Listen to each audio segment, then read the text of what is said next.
This new product, this new scheme in which we are trying to invest to participate in new equity platforms that integrate construction, development of the houses and social, the rental management, which integrates the whole cycle of social housing, is very important.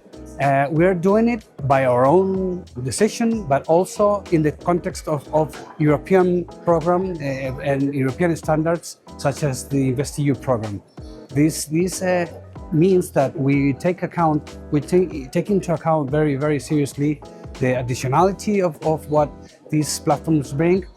which is not only through investing in equity, which is a leverage capacity that the market needs, but also taking into account environmental and social standards that we have to comply with in the European context.